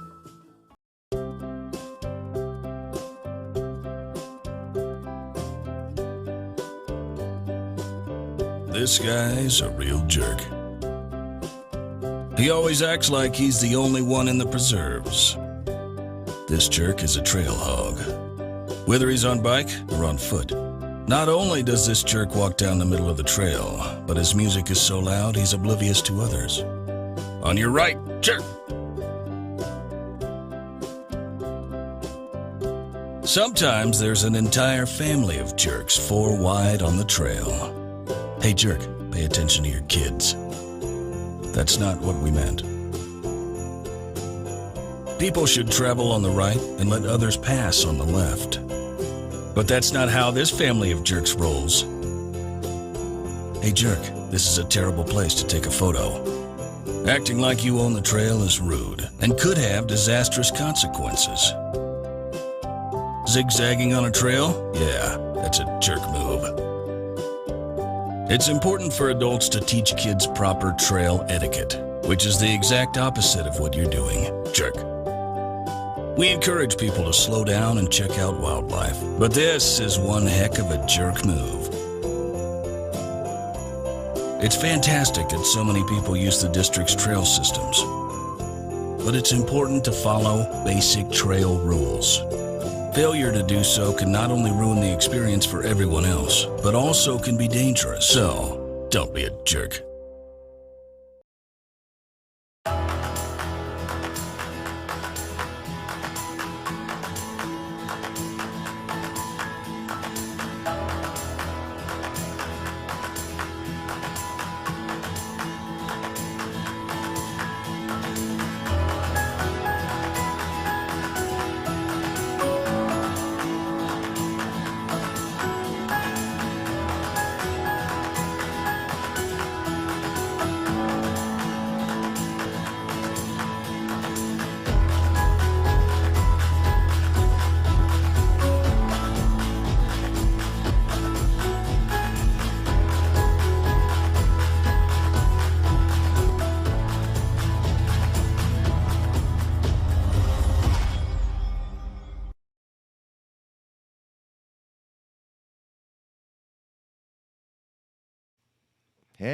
Hang on. I just got an email that I was trying to address, which means that I didn't have the right screen up here. So let's go. You were multitasking. I was multitasking, and here And so we while are. you're doing that, I do want to just say what we said before, that the McHenry County College Green Living Expo is indeed virtual on November 6th. And we will be talking with Kim Hankins about that in a couple of weeks. Yeah, and I just got a notice from Anne-Marie Drufsky at the Illinois Landscape Contractors Association, and I sent it to you, Peggy, so you can post the link. She said she didn't want to take over the hijack the comment section, and I'm like, you should do it. Hijack it. It's okay. The Impact Conference is coming up on October 12th at the Chicago Botanic Garden, and they're doing a discount promo for this weekend. Anyone who wishes to register can use the code Flash Friday and receive $15 off their registration fees. The code is good until Monday, October 4th. So that's tomorrow. So if you do that, and you can go to www.ilca.net/impact-conference, but Peggy's going to put that up there so you can see that. So I just wanted to get that out because I happened to spot it in the inbox. Good morning, Rick DiMaio. Hey, good morning, Mike. Good morning, Peg. How are you today? Good. Good. Really interesting stuff on the show today. I don't know if you saw the last segment, but our food guy, Bob Benenson, was talking about what a crazy year it's been because of all the different foods that are appearing together because of weather. So raspberries have made a reappearance, and we've got corn still out there, and peppers, and that's with the squash and the fall, the apples, and it's like the seasons have done this kind of thing. And I was wondering if you had a comment on that. I'm not surprised. Yeah. I'm not surprised that we're seeing much more in the way of variability. I'm not surprised to see that people are taking advantage of weird weather patterns, and maybe if you're able to micro grow things more quickly in certain areas or nurture them further on into the season. This is all about adapting and mitigating to what has been a steady trend towards the abnormal over the last 5 to 7 years. And I'm looking at the forecast and stuff you've sent and stuff that I'm seeing on the tube, and I'm scratching my head because I'm seeing like 70s just charting out into the future. I mean, as Bob said, and when that door slams, it's going to slam. Right, it's going to slam hard on us, and people are going to go, "Why is it cold so fast?" And they're going to forget all about the 80s and 70s that we had in September and October. Yeah, I mean, this was only the 5th September ever in 150 years that we failed to record a temperature below 50 degrees at O'Hare. Yeah, I know. Wow. That's rare. I was hearing air conditioners running on the block last night. I mean, Oh yeah, it was actually pretty humid, Peg. I mean, we had dew points well into the upper 60s, and that resulted in not only a warm day but a fairly humid day. And because of that, we got some pretty decent rainfall. But before I run down some of the numbers, because I didn't get a chance to get them over to you because they didn't get updated until about 9:30 this morning. But we ended up the month of September 4 degrees above normal, 3.9. It was 4.5 degrees above normal at Rockford. It was the fifth warmest September on record for Chicago, and that takes us all the way back to 1871. I think if you look at the last 10 years, the top 5 warmest Septembers are all within the last 10 years.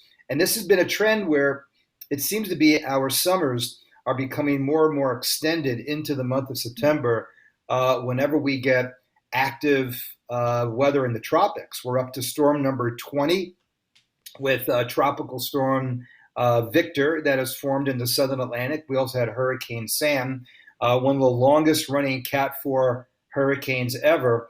But Sam is not going to do any damage to anybody. It's basically going to be what we like to refer to as a fish storm. But the fact that you can, get these hurricanes and get these tropical storms going. A fish storm, yeah, meaning that it's not going to affect anybody other than fish.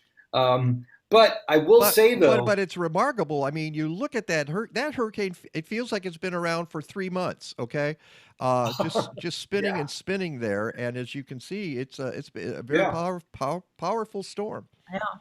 Yeah, and this is actually updated satellite data. When you click on that link, it just keeps refreshing it because it's what's called a nighttime infrared visible satellite developed, believe it or not, at the University of Wisconsin by a former student that I went to school with, Kathy Strabla. So I'm always impressed by the fact that the people I worked and partied with were able to settle down and bring some of this amazing imagery. So the thing about Sam, real quickly, because I know we're going in a bunch of different directions, Sam was able to maintain the core of its intensity as a Category 4 longer than I think only 3 other Category 4s that we've looked at since about 1960. All right. However, when you look at where Sam is already up to about almost 40 degrees latitude. So again, no longer can we just say that a storm was a Category 4 for this long period of time. You now have to put it further north and later in the year. So in other words, you're comparing Sam now to Hurricane Matthew of 2016, Hurricane Maria of 2017. Those were all Caribbean storms. And those were all basically in the middle of the month of September.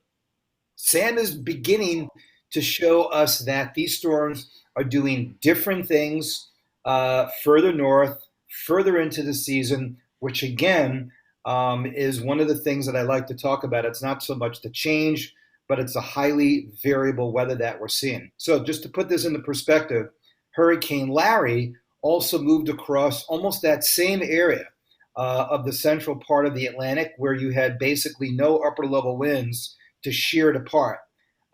Larry had what we call an accumulated cyclone energy number of about 35. And I think Sam has accumulated cyclone energy number of close to 50. What meteorologists look at is not so much the number of storms, but how much energy these storms have over a period of time. That's really the best way to look at the size of the storm and how long it lasted. In other words, if you just go Cat 5 for 12 hours, no big deal.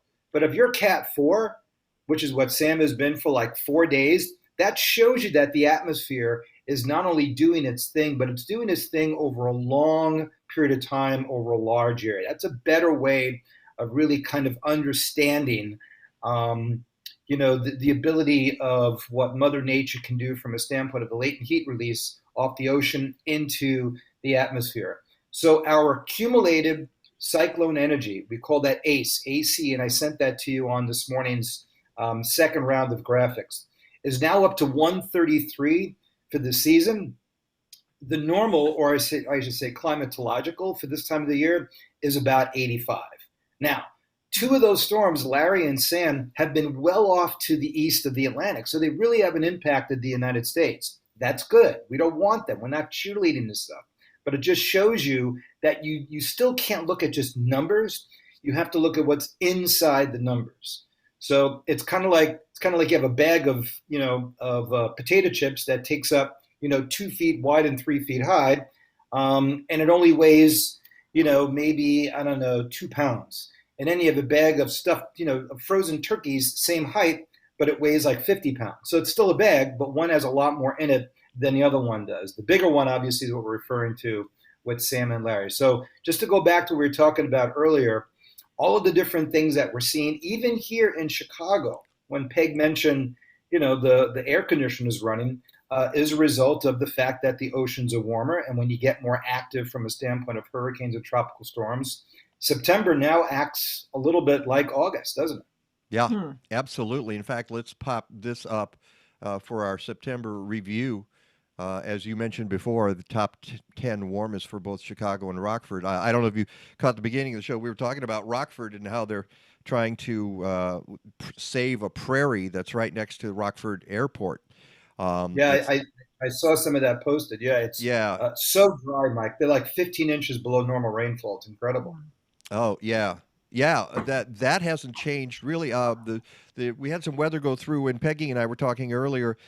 She got about 3/10 of an About inch? 3/10 of an inch this morning. Yesterday, nothing really, but this morning. And all told, I got about 1/10 of an inch. Right, but let me go through some of these numbers. I don't think I can send you this graphic. I don't think you can see my screen. I'm going to try to see if I can send you something real quick. Okay. All right. If I send you something right now, would you be able to get it on the show? Yeah, I should be able to pop it up if you get it to me right now. Oh, you know what? My it just crapped out where all of a sudden when I start to look for something, it doesn't find it. Okay, I'm getting that spinning beach ball of death. Oh no. Okay. Oh dear. I don't know why, but it's been doing that a lot lately. Anyway, if you want, I can kind of, because otherwise I'm going to have to click off Firefox, and that'll kick me out of the show, and I don't want to do that. No. But the bottom line is there was a narrow band of rain that moved up across areas of northern Lake County, actually north of where you are, Peg. They got about 1.5 inches of rain, but it was really, really narrow.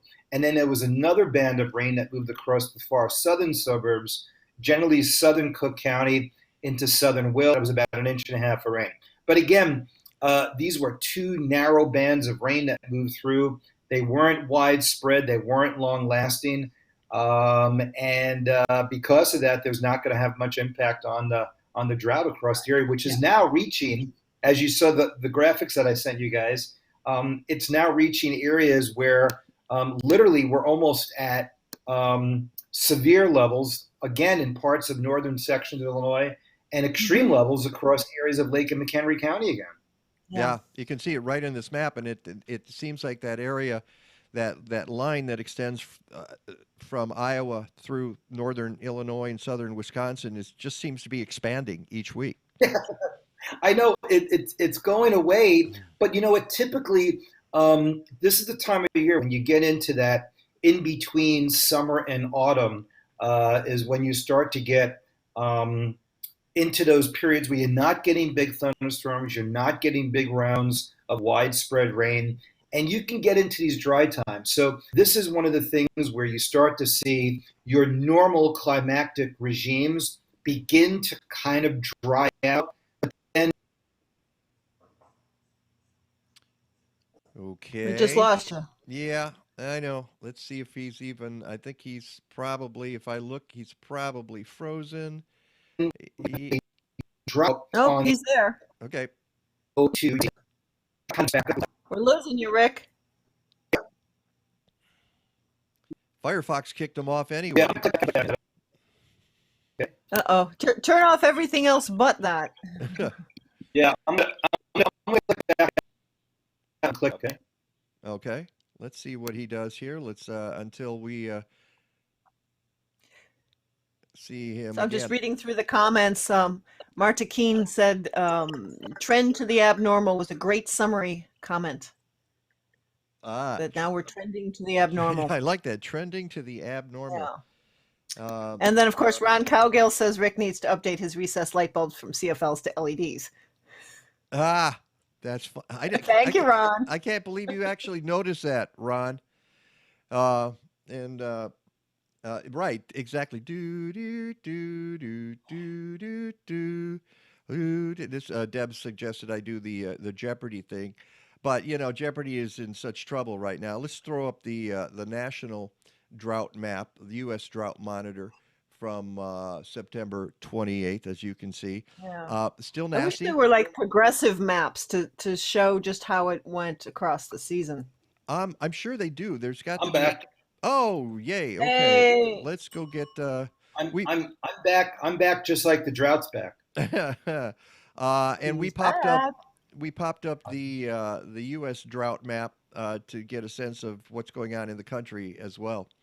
Oh God! I mean, what's amazing is that I was watching a little bit of Meet the Press this morning, and I guess on the Meet the Press live stream, or I guess the part that's streaming or a podcast, figure exactly what they're doing, but what they're going to be focusing on.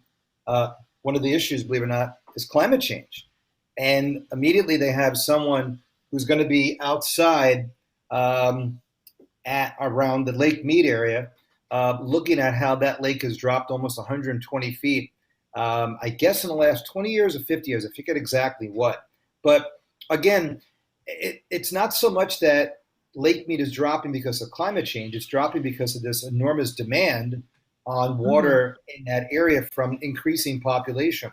So again, one of the things that you always have to be able to do is to be able to, I got to close my window here. You always have to be able to think about not only the changing climate, but also the changing demand in something. And if you're not keeping up with that, you're not doing your job as, a public policy maker.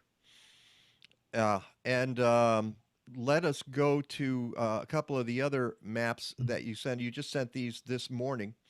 Yeah. So looking at where we're going with our wind regime. Yeah, so again, I like to show people this because once you get into this time of the year, you begin to see how the jet stream really has a huge influence on our weather. All right. So this is for this morning. See, it says above there, October the 3rd, and that little bit of a trough, that little bit of an open wave there between Iowa and Western Illinois. That's the weak area of low pressure, that spinning motion that's going to be moving northward. There's actually rain falling as we speak. About 50 miles south of the city of Chicago, and there's another band of rain about 50 miles to the north. Both bands of rain, believe it or not, are going to move off to the east, so I don't think we're going to get much out of this. We may get a sprinkle or two out of the thing to the south, but this is generally going to translate to the east. The next map is going to show you where the jet stream is going to be in about 9 days. So what happens is we're beginning to see some very, very impressive pieces of energy coming all the way in from the Pacific Ocean due to these very, very active typhoons that are now moving across the Western Pacific. And as they do so, they kind of jump across the North Pacific and they dive into the Pacific Northwest. So what you see here is this huge wave. Literally, it looks like a letter U that's becoming tilted. This is going to produce quite the formidable storm in the Midwest, not this coming Tuesday, but next week. So we're going to stay somewhat in this onshore flow, easterly wind, somewhat temperatures 5 to 7 degrees above normal, overnight lows remaining somewhat above normal, not much in the way of precipitation between now and the next time we talk, which will be next Sunday.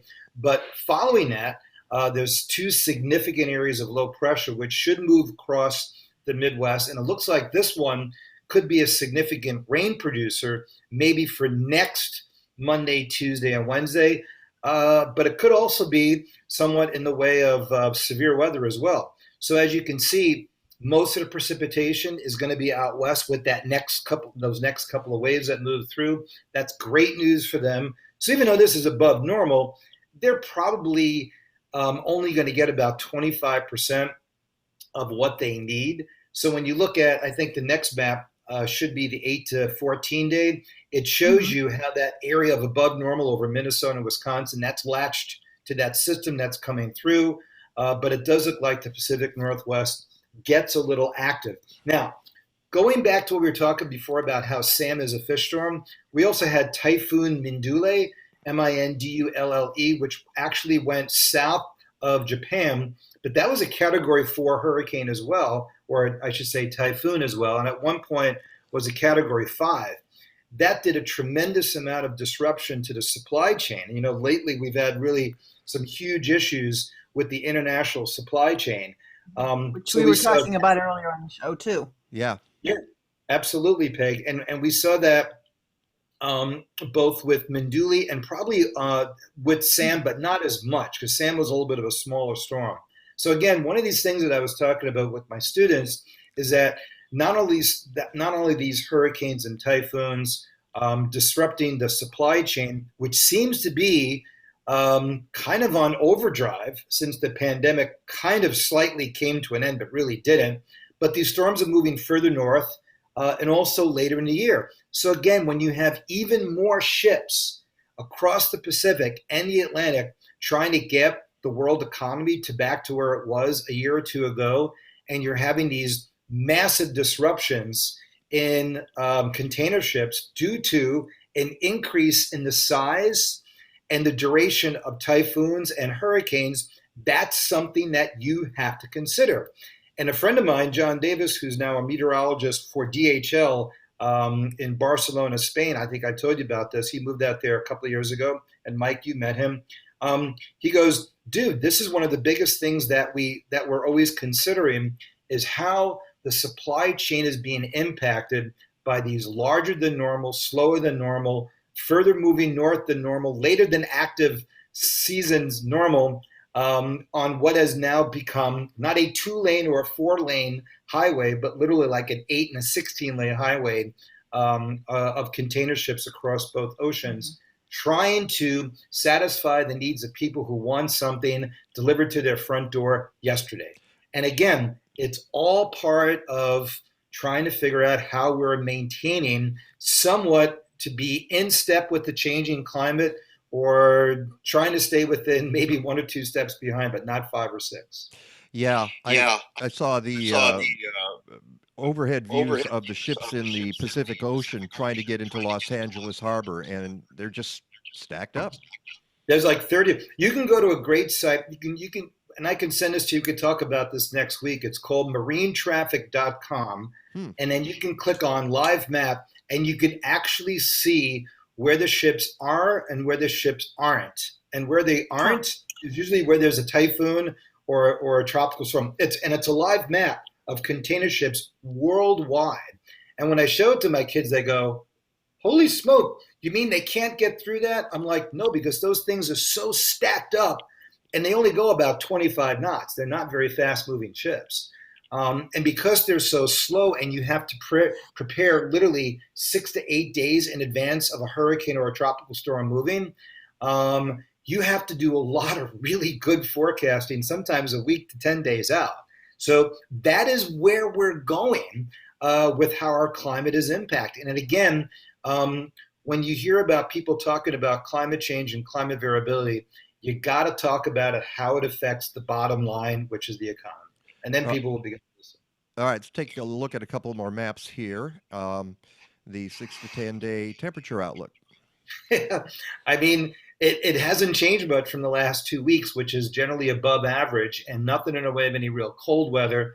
But what you do see is that below normal temperature range out across, or area out across Oregon and Washington. So good news for them.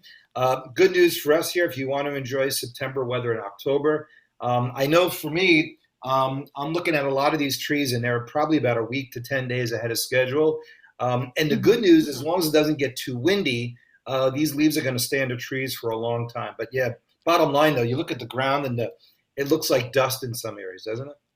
Yeah, Yeah. and we should mention, Peggy, where did we see the report on tree color? I've been reading some stuff over the last couple of weeks about how if the trees were stressed, if they were stressed during the year, as many were in this area because of the drought, the colors will be muted, even Right. though because we're just not Yeah. getting, there's just not enough moisture, and Right. it might not be a great fall color season here. Yeah. Go ahead, Peg. Go ahead, Peg. Some of that came from what you had sent last week, Rick. Yeah, and I think the best way to describe the fall colors this year is you walk into an antique shop and you go down into the basement and you see a painting on the wall that's been hanging there for about 10 years, and it's got all these wonderful colors, but they're all basically looking kind of tired and old. And that's how a lot of our trees are going to look. Well, it's right. It's the patina that the dulls. patina. Well, the other thing I want to ask, because I know we're getting to the end here, I'm looking right now, Wilmette Buoy, water temperature 66.7. That's right unbelievable. Now. Yeah, I think next week, Peg, is a good jumping off point from this conversation here, is to talk about water temperatures and where they are above or below normal. I actually went in the water last week up to my knees, and I was like, this is still pretty nice. I mean, we're like going, oh, but it's down to 66. But you know what? If you're 66-degree water temperature in early June, you're happy about that. But here we are, 66 degrees in early October. And again, they're 5 to 6 degrees above normal for two reasons. It's been warm and it's been dry. So when you begin to rain into these warm lakes this time of the year, you cool it off. But on top of that, with the air conditioners running in the night, that's a testament to the fact that the air is not only warm, but it's also humid as well. And it's humid as well today with dew points in the upper 60s. Yeah. So it almost felt like a morning in Central Florida in February. That's what this morning felt like walking around. Wow. With that low sun angle and the temperatures in the upper 60s and dew points in the mid 60s. It felt like check the rain gauge, and it was so warm out there and humid. Yeah. Yeah, it really was. One more thing here. Dennis Dreyer out in Bull Valley says he got 1 inch of rain. So he said in the drought zone overnight. So good for him. I'm glad that happened. And again, I can send you guys the link to the CocoRa's site that gives you all of the super high res detailed information. It's much better than the National Weather Service map. It's CocoRa's, which is part of the Weather Service, but that really gives all the updated information. And oftentimes it comes in a little bit late because you need to have people go out there and either make sure their bucket is tipped or to push the button and make sure that the information got to the Weather Service. But yeah, there was definitely some areas up around Bull Valley that got about 1 1/3 inches. Yeah, so, and the only one other thing before we get to a forecast here, and that's about swimming in Lake Michigan. We had some people a couple of weeks ago because you were talking about it, and then it was one of those days when there were going to be rip currents, and you got to be careful. Keep an eye on the forecast. If you're going to swim in Lake Michigan, know what you're dealing with and know whether you're in a situation where that's going to be dangerous. It doesn't look like it for the next few days, does it? No? No. As long as we don't really have strong northeast winds, we're fine. If they're east, they're okay. But it's those northeast winds that take the rip current and then pull you out and then drag you south. If it's just an east wind, then you'll be pushed back towards the water. So either a strong southwest wind or a strong northeast wind, anything that's kind of, in a sense, perpendicular to the coast. If it's directly along it, I should say more parallel. Sorry about that. Yeah. More perpendicular, that's going to pull you away. But again, as Peg pointed out, 66 degrees for October, that's pretty darn good. I mean, you think about it, 2 months from now, you can easily have ice in the lake, and we're at 66 degrees. Yeah. So this is going to be another one of those years where the warmer we are in October, the chances of getting snow right along the shoreline with those big mid-latitude cyclones, usually it's tough to do. Yeah, it's tough to do. Yeah. Okay, how about a Chicago forecast? buoy 66 as well. I don't have the mid-lake buoy, but I imagine that's probably up there too. So it's almost the same, Peg. It really is amazing how much it's the same. All right, for everybody who's wondering, this is the Noe buoy and tide data app. If they're wondering what I'm looking at. And it's funny, on the National Buoy Report, they actually have a thing called Dial a Buoy. It's like you get a mattress and a buoy on the same phone call, right? 1-800 dial a buoy. Dialing for it. I like that TV show, Dialing for Buoys. All right, let's beat the clock. Dial a buoy. All right, so mid 70s today. A little bit of rain generally to the north and south of us, and then we dry out for Monday, Tuesday, and Wednesday. Even though there's like an upper low right over us, which could generate a sprinkler tube. Nothing in the way of any heavy rain. And then literally not until maybe next Friday or Saturday do we get another little shot of a little bit of a spinning motion that comes over the top of us. But from a standpoint of tropical storms, the next one is going to be Wanda, which could actually reach the coast of Florida, but just a tropical storm, nothing in the way of any hurricanes. And I would not be surprised if a couple of major typhoons make their way across areas of China and also areas of south of Japan. So I think that's what we could talk a little bit more about the supply chain, which is becoming, important stuff to talk about. It's a big deal. I'm seeing it everywhere. I'm seeing it on TV. I'm seeing it in the papers. Folks are With worried the about holidays this. coming and everybody ordering online, it's going to get bigger. And you know what? Maybe in the future we can have a talk about, are we becoming the next throwaway society? Becoming? Yeah, really. It's someplace we've been for 50 years. No, I mean, our generation is now, everybody's like Amazon and everything. Everybody's now ordering stuff, and I see more and more of boxes being dropped off in front of people's homes. So I think for a while we were like, we don't want to be a throwaway society. Now it seems like we're going back to that. Like our generation, the generation below us, and below that, we're all now adding to the problem. And I think this thing of whole ordering stuff yesterday is overall, I don't think it's good. It's the idea of having the express delivery. I forget what they call it because I don't do it. And they load one box on a truck because it has to get there, and it's such a waste of energy. It's that kind of stuff that drives me crazy. Yeah. Time to have TerraCycle back on. I guess so. All right, Rick. Have a great week. Enjoy the sunshine and whatever. A little bit cloudy. Open the window again. Yeah. Well, after today, we'll get the warmth. Let me put it that way. The warmth. We'll talk to you next week. Okay. See ya. Bye-bye. There we go. So let's do this and thank all of the wonderful people who are on the show today. Kerry Leigh from the Natural Land Institute, Robb Telfer, who is the communicator, the naturalist and communicator and poet.